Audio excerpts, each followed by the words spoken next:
We're in New York. We do it all. We do about 18 shows each season. Wow. How much do you spend in trade shows? Probably $350,000 to $400,000. January, February, another. And what kind of revenue are you generating? Less than that. Oh, really? It's marketing and revenue. Folks, I actually agree with both parties here, both with Marcus and with Matthew, that trade shows have a real value and a real benefit, and it's not always directly measurable in how much money you make back directly from the show. There's an intangible aspect as well. Now, Matt goes hog wild, and we're going to see that there's some problems here, but his remarks about trade shows are not without merit. They are not unintelligent. Look, trade shows are a good idea, but if you're not making money, which is by generating revenue that's greater than the expense, then you shouldn't go to them.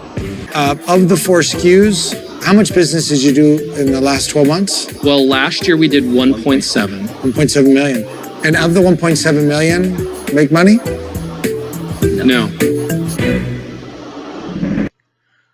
We all need to remember this later, because later on they're going to argue that they don't need Marcus. No? Loss. With those kind of margins? No. Is there a ton of overhead that I'm not seeing? About $1 million overhead. Okay. Yeah. And so you broke even? It was a small loss for the year. How much? 70 to 90. Okay, so $1.1 million in overhead. And at the same time, we're in debt. So let me just recap for you. I got it. You put in $500,000. And she's like, I'll put in $250,000. Yep. You're like, great, you can get 7% for that. Yeah. Call your dad. How much do you need? $350,000, taking the total to a total of $600,000, coincidentally, more than he put in, and you still have 7%. 7%. Yep. Folks, I don't recommend operating this way, but it is perfectly legal. The actual allocation of membership interests in any particular LLC do not need to be proportional to the actual cash contributions. They often are, but that is not a requirement by law. And in fact, there are many good reasons why it shouldn't be proportional. Things like what the founder brings to the business, intellectual property, other assets that are sweat equity that are not necessarily valued in terms of cash contribution, but still have an actual authentic value.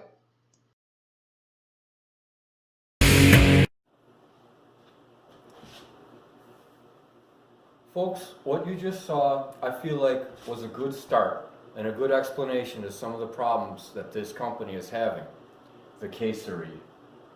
And Marcus made some good criticisms, and I'm going to go through them with you. One is about trade shows, that they're losing money on the amount of shows they go to, and the head of the company that picks the shows doesn't really think about a true, authentic return on investment and how to make sure that they're going to the right shows and that they're spending money on the right resources in order to find more customers. I do respect Matt's focus on getting business and getting customers. I hear him. It's not a bad idea, and trade shows have their purpose, have their merit, have their value. No dispute there. Now, Marcus is even rougher than me, which is rare because in this episode I'm going to be way rougher than Marcus on Matt, but also to some extent on Charlotte and Skylar. The reason Marcus is a little rougher than me is he says, look, how much did you sell at these trade shows? That's not always the best metric. It is nice if you sell more right then and there at the explicit trade show that you attended, and that you actually generate cash revenue right on site. But the vast majority of my clients and the businesses they're in, there's no expectation they'll sell anything at the trade show. It's who they meet and whether or not that person later submits an order for their product. Quite often, orders don't come until weeks and months after the trade show's over. Now, Marcus knows that, but in this case, this highly dispensable item where it's very clear, very not difficult to know what the principle of the item is, I suppose Marcus is right.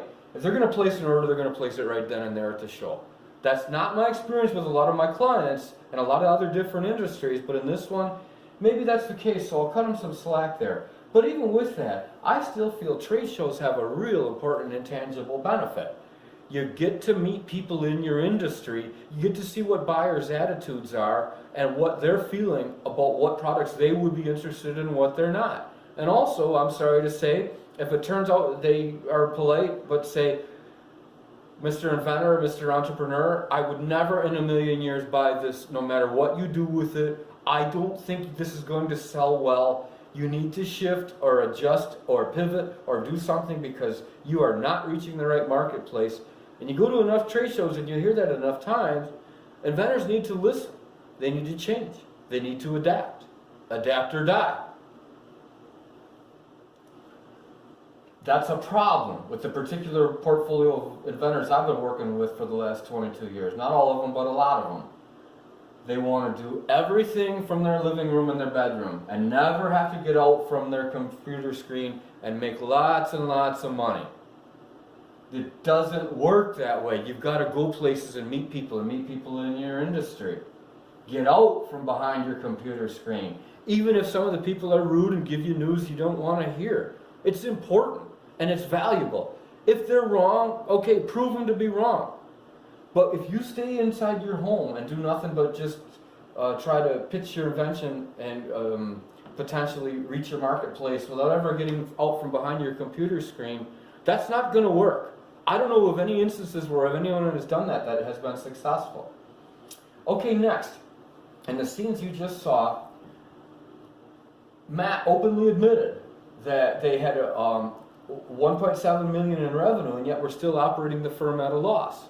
That alone right there, that's enough. That's all I need to know. Okay, sure, Matt, I see why you contacted Marcus Lemonis and the Prophet. You had $1.7 million in revenue, and yet you still had a loss, even though you've got a relatively high margin item that has real consumer cachet, and you've got some good designs and some good product. The reason I want you folks to take note of that is because Matt later tries to walk this back. But again, the principle that, look, if your business was going fine, you wouldn't have written me. You're written me because you've got a real cash crisis and you may, in fact, be close to going under. So the sessions, the portion you just saw, he openly admits we had $1.7 million in revenue, not profits, revenue, and yet we ran the firm at a loss. And we're going to find out, it's not hard to tell why. It's because of how Matt is managing the budget and the balance sheet. We'll get to that in a second. So the reason I asked you to note this is because he's going to later try to walk it back, which brings up the all-time best question. Whenever some wise guy, small business owner, tries to push back at Marcus and say, Marcus, you know, you're really full of crap. I've been in this industry a long time and I really understand the customer base and you don't and you're new to it and I'm a little tired of you pushing me around. They say that a lot and I would get tired of it too.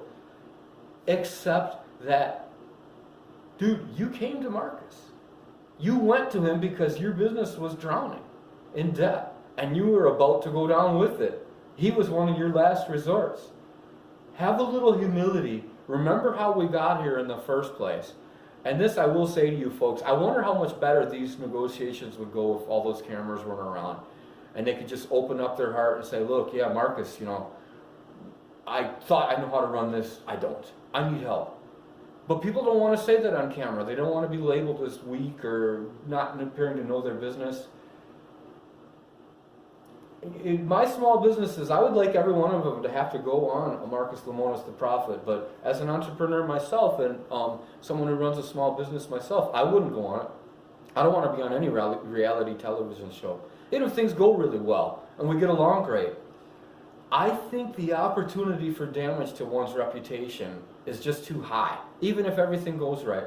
So I understand why they want to make a certain attitude on the camera, but unfortunately, it doesn't work out well, and his own statements later that he's going to bring in 5 or 10 million are belied by the fact that he's running the business at a loss.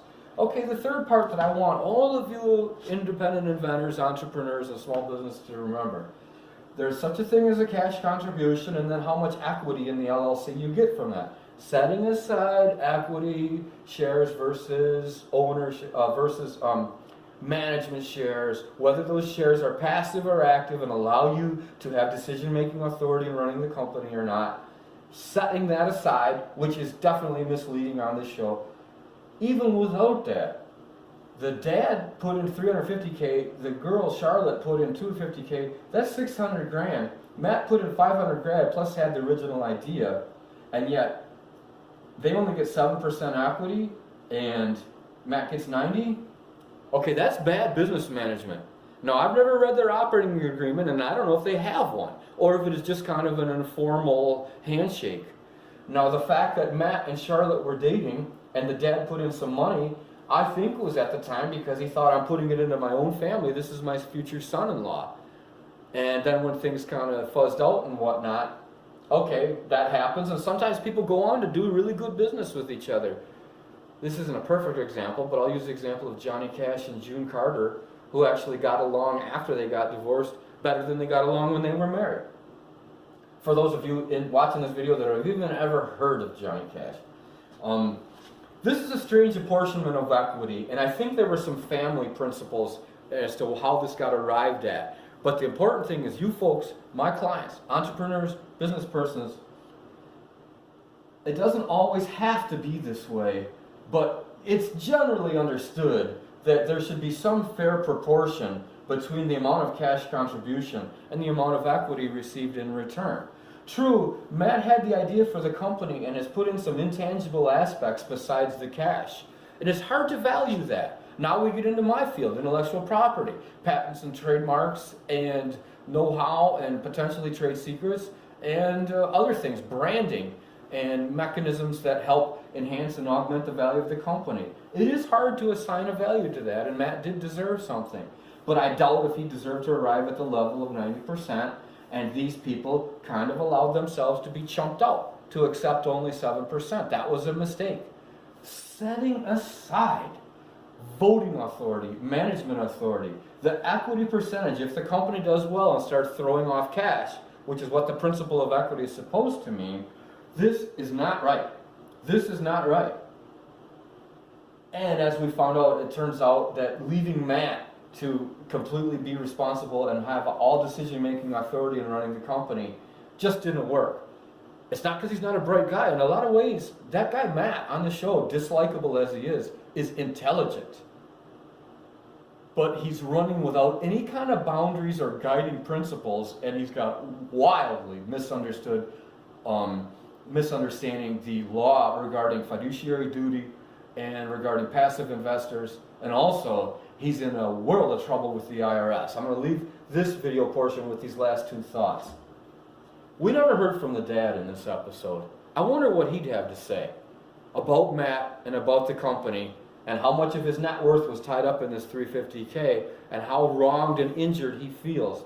And the other thing we never found out, and I want every one of you to remember this: who does the taxes for the K-Series? Not Matt's individual taxes, not Charlotte's individual. The K-Series itself, as a California LLC, should file its own tax return, separate from Matt's personal return, separate from Charlotte's personal return, separate from the dad's personal return. Did their accountant or CPA or whoever filed their tax return watch this episode and realize that Matt has made major violations of IRS tax code, and that they're potentially, if IRS people pay attention to reality TV, and I would have to guess it's unlikely, also because these numbers are all pretty small compared to what the IRS is looking for. But did Matt get audited as a result of this show? He should have, because he's definitely in violation of some key core principal IRS statutes. And I'm going to try to talk about that a little bit with respect to Schedule C profit and loss as part of the IRS Form 1040. But in the end, I think that I'm just going to go around in circles and that the IRS didn't care, Matt doesn't care, the business funked out or doing whatever it's doing. And this is, however, a good lesson for the folks watching this and my inventors, my clients. Start an LLC. Put the invention, the patents, the trademarks, the assets in the name and ownership of the LLC. The LLC should have its own separate bank accounts. The LLC should file its own separate tax returns. The patents and trademarks that I obtain for you should belong to the LLC, not to you personally. They should be an asset of the LLC, and the expenses involved in obtaining those documents should be part of the LLC's expenses on the tax return. Unfortunately, very few people do it that way, I am disappointed to note. And if anybody has any information or other opinions about Matt in this episode, please make comments at the bottom of this video, because there's some things I don't understand. And I think that the IRS has a pretty good case to make an audit against Matt personally and against the LLC in a corporate context. Thanks for watching. Let me know any other topics you want me to discuss. This YouTube channel is to help you. This is for information. I want to hear from you, and I want to know what things are on your mind.